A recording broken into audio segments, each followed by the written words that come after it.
Hey, good afternoon, everybody. Hope you're doing well. Hope you're still on good terms with your friends and family after the holiday season. Meanwhile,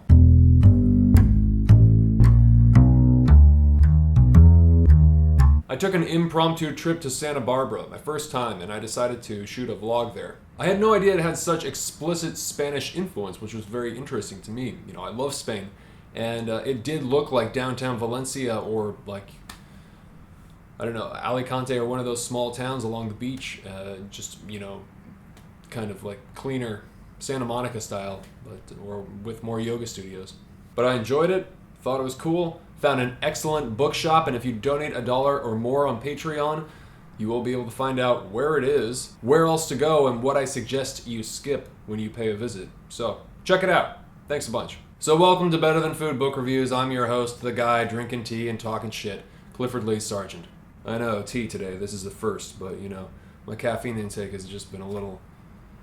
In Xanadu did Kubla Khan a stately pleasure dome decree, where Alph the sacred river ran through caverns measureless to man down to a sunless sea. After smoking opium and having a dream, Samuel Coleridge wrote that, and later on Byron forced him to publish it. I'm sure many of you guys know that one already, very, very famous poem. Yeah. Invisible Cities has been recommended to me since the beginning of this channel, unsurprising since the very first book I reviewed was the collected stories of Jorge Luis Borges, which I still recommend, then and now. I still recommend. If you can just only read one book, if you just have one desert island book, one book for the rest of your life, that's the one. The collected short stories of Jorge Luis Borges. Any of the descriptive terms slathered onto a quick and dirty Borges review or article can just as easily be slapped onto one of Calvino's book, using terms like mythic or labyrinthine, unreal, illusory, dreamlike, phantasmagorical, and ethereal, and blah blah. I believe Invisible Cities is a book whose place is between poetry and novel, says Calvino. That was taken from this great interview in the Paris Review, which I'm going to link to several times. Invisible Cities doesn't belong to any genre. I mean, take my word for it. If you didn't know about Borges, it's good on its own. Italo Calvino was a Cuban-born, Italian-raised journalist and author who was born in the 20s, passed away in the mid-80s, and was very widely admired. There's plenty of darkness in his early days as a young man, especially under the reign of Mussolini, where his parents were actually captured by Nazis, and I think they were like held up in a villa or something, and they tricked his mother into thinking they had shot his father several times. Calvino moved to Paris right before the 1968 riots, and he joined the Oulipo group through Raymond Queneau's invitation, where he met guys like Georges Perec, who was the author of Life, A User's Manual, one of my favorite books, which I have reviewed, and Roland Barthes and those guys. Calvino was influenced by Borges, of course, but he was also influenced by Poe and by Shakespeare, and of course Hemingway, whom he got to interview in 1948. Is something I would love to hear. I have an incurable wanderlust. I'm infatuated with traveling to new cities, exploring the construction of familiar elements, sometimes dramatically rearranged. New sights, languages, food, people, geography, monuments, buildings, types of faces, mannerisms, motifs, colors, plants, animals, smells, bridges, sidewalks, cafes, bookstores. I enjoy the stress of trying to figure out where you stand in a new city, how to get from point A to point B. What prominent stories of the culture are revealed in the first visit? What differs from what you've heard about it, if anything? Triumphs or tragedies, gains or losses? What kind of people you will meet, what kind of music you will hear? Traveling, you realize that differences are lost. Each city takes to resembling all cities. Places exchange their form, order, distances. A shapeless dust cloud invades the continents. Your atlas preserves the differences intact, that assortment of qualities, which are like the letters in a name. I remember getting lost in Tokyo, wandering around at night after seeing Gaspar Noé's Enter the Void, in, Shibuya and Shinjuku and Roppongi. Walking over that enormous bridge, I forget the name of it, in the rain, and going up to the top of this building in the middle of the day and actually getting on the top floor and looking out at the city and realizing that I couldn't actually see the end of the buildings. So it was this truly oceanic metropolis. There was nowhere like it, you know. It went on for as far as I could see. It had no end. 36 million people in one city. Returning to my home, Portland, Oregon, every 6 months or so, and then, there's so much construction and everything's changed again. Certain things are displaced and nothing looks the same or feels the same. More construction, things broken down, things taken away, more traffic. Everything shifts. Everything moves. I can't remember all of these cities in entirety, not even my hometown. I only have these dreamlike fragments. And since Italo Calvino's descriptions in Invisible Cities are like my memories, and I'd wager yours as well, that's why this book is so great. It's like reading a dream. My dream or your dream or the collective dreams about cities. It makes you realize that when we hear the names of ancient cities, we have no idea what these places really looked like or felt like. We can guess, we can have these theoretical models, but we'll never know how lavish they really were, or how bizarre or violent or frightening or exciting. We have ideas, we can get mock-ups, but we'll never have the true sensorial experience. Those sensorial experiences are fundamental to understanding the tone and atmosphere of a place in time. To get your finger on the pulse of a city, and that's what Calvino's trying to do. He's trying to get the pulse of a dream. Cities, like dreams, are made of desires and fears. Even if the thread of their discourse is secret, their rules are absurd, their perspectives deceitful, and everything conceals something else.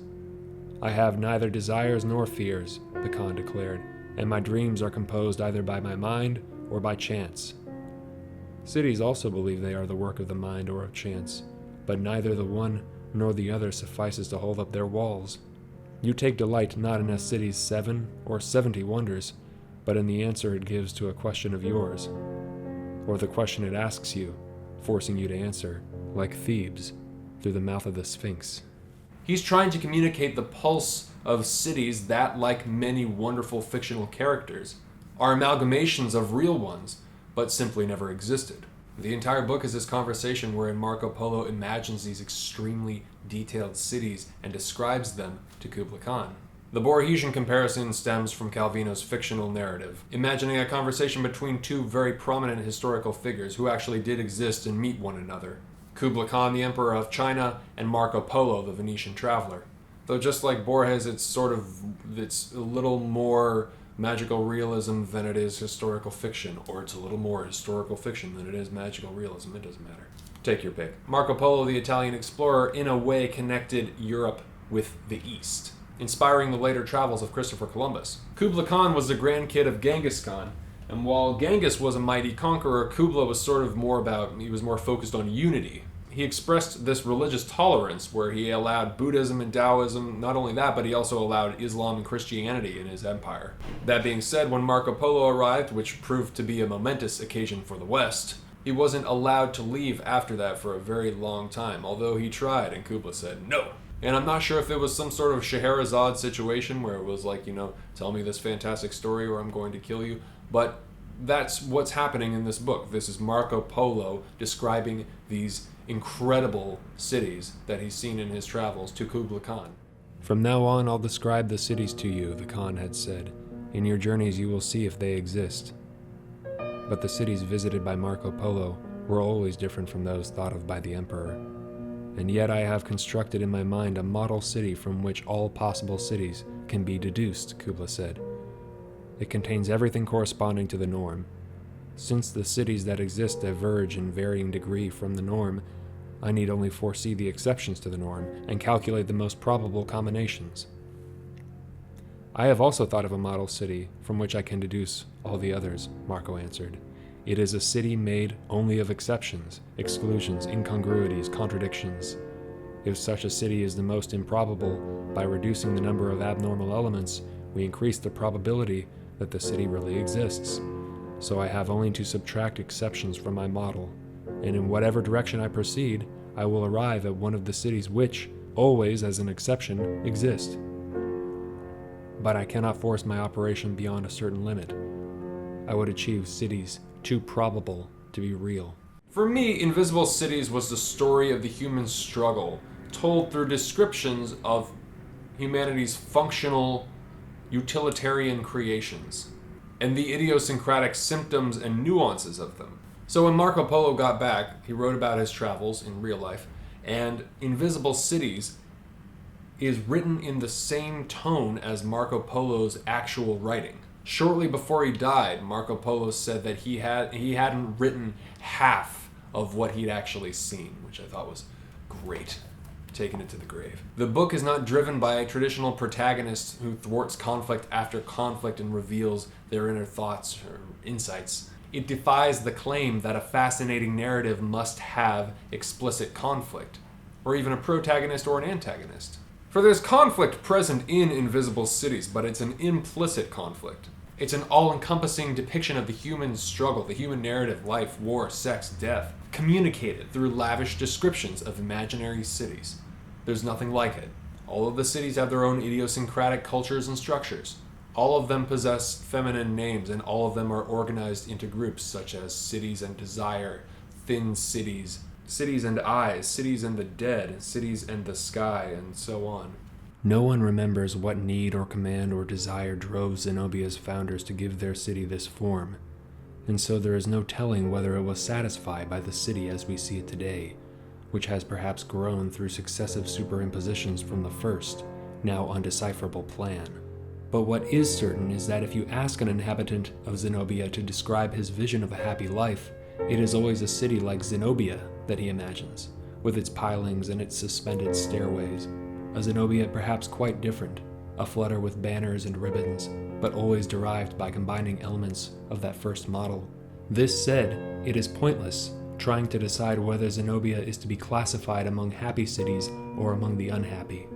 It makes no sense to divide cities into these two species, but rather into another two, those that through the years and the changes continue to give their form to desires, and those in which desires either erase the city or are erased by it. 165 pages, thin, profound, and beautiful. Could you have asked for a better read? No, you could have not. You can. No. One day I'd love to read it in Italian, and as beautiful as the translation seems to be, I can only imagine, how beautiful it is in the original language. Go check out the Paris Review article where Italo Calvino actually discusses his thoughts on the interview before the interview. Complaining about the difficulties of writing. He wakes up in the morning insisting he's going to be productive, and then some sort of bureaucratic tangle always gets him. And the entire day is wasted again and again and again. Sound familiar? Always remember, life is too short to read or eat bullshit, and definitely too short not to eat garlic mashed potatoes and cheesecake. So, you guys take care of yourselves. Have a great holiday. Subscribe. Check out the vlog by donating $1 or more on Patreon. It's been getting some really good feedback, and I think you guys will find it useful. Happy Turkey, and I'll talk to you guys soon. You guys take care of yourselves. Good seeing you. Have a good one. Ciao.